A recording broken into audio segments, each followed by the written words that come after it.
Yo, you got a mic? Yeah, boys, that's my new intro, by the way.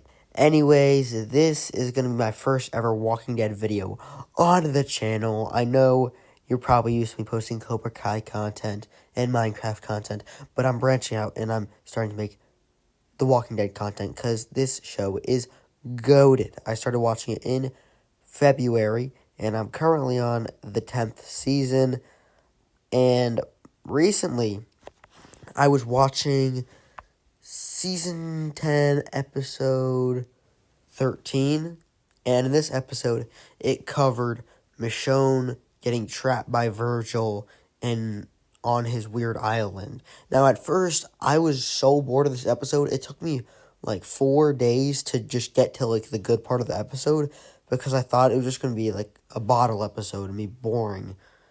But when I finally sat down and decided to watch it, I was like, oh my gosh, this is, in my opinion, one of my top 5 favorite episodes in the show. Actually, not top 5, probably top 10 favorite episodes in the show, because it literally gives the viewers a what-if scenario if things played out differently in universe.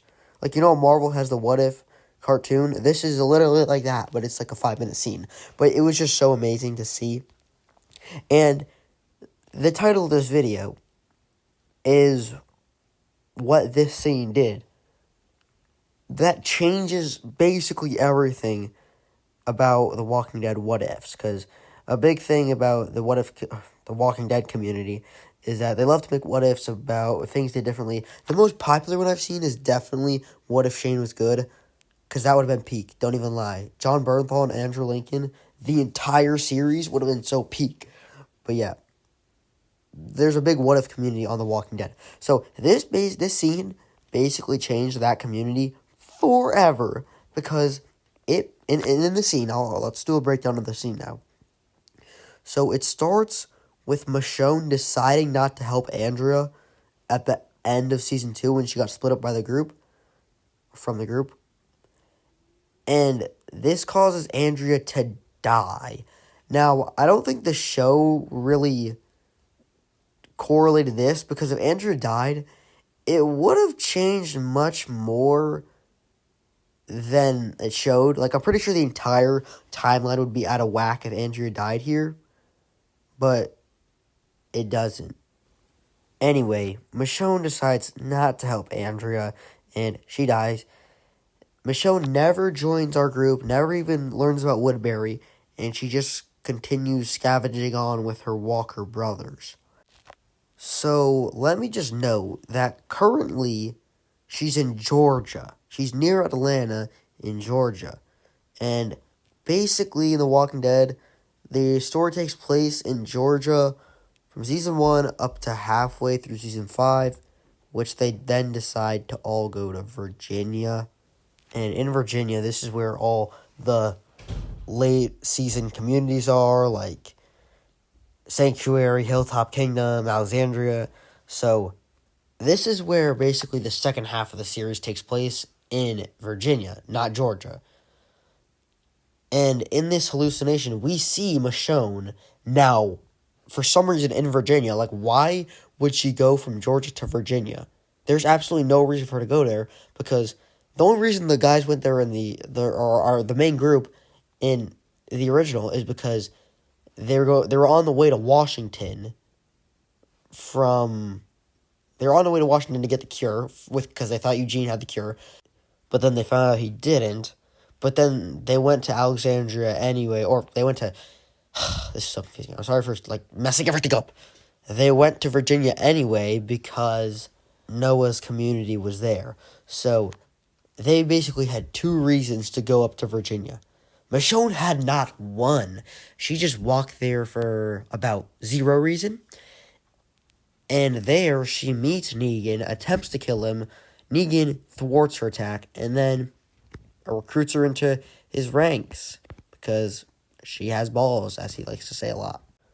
So now Michonne is stationed at one of Negan's outposts, and unfortunately, it's the one that the Alexandrians decide to raid, but Michonne escapes, and then becomes Negan's second hand in command woman, And at the lineup, Negan gives her the honor of picking someone to kill. And we don't get to see who she killed. Maybe she killed Rick. So, yeah. The big part of this I want to specify is she went to Virginia for no reason. There's zero, like, why would you go to Virginia out of all places? Did she know something was there? Because if anything, she would have found the terminus signs, gone there, probably gotten eaten. Even if she escaped, why would she go to Virginia? Maybe she got ear of Washington, D.C., so why wouldn't she go there? Why would she stay in Virginia? It doesn't make any sense. Well, maybe she was on the way to D.C. and she was just camping out, and that's where she got, saw Negan. But it wasn't like she really wanted to go to Washington because she literally joined Negan's group. Maybe he forced her. That could be true. But I feel like she could have escaped if she really wanted to go to Washington. So I doubt that was the goal. I think she was just wandering and luckily moved like 5 states into Virginia. So, yeah. Enough of this yap. Let me get down to business. This proves that any character in Walking Dead What Ifs, whoever you want to choose, you could say the governor, you could say Shane, you could say, I don't know, you could say Lizzie for all I care. By the way, she's genuinely the most annoying character in the show. It's literally undebatable. So yeah, you could choose any character, and you could just say, what if they got disbanded from the group at any time, or what if they turned good, but then the group just didn't let them in? That could happen a lot. What if Shane survived, but left the group? What if the governor didn't go back for a second attack and just left? Because we know this, all the characters would eventually gravitate towards Virginia for an unknown reason. So if any character splits up from the group and they don't have a goal in mind, they would eventually end up in Virginia and eventually meet a community, and it would likely be the Saviors, because they would probably get there before the main group, before Alexandria even has people to go out and, recruit others, besides Aaron, because let me be honest, Aaron's getting cooked by anybody I just named, the governor. Lizzie probably cooking him. I'm gonna be dead out. I mean, when Aaron was first introduced. Not late seasons Aaron. That boy was tough. But yeah. It would likely be the Sanctuary because obviously they have the most people by far, and they were established there basically the whole time. Maybe Hilltop was before them. Maybe the Kingdom was, but the Kingdom doesn't go out searching for people, and the Hilltop sends Jesus on supply runs. I don't really think he's looking for recruits. Literally, he's just trying to get stuff and go as quickly as possible.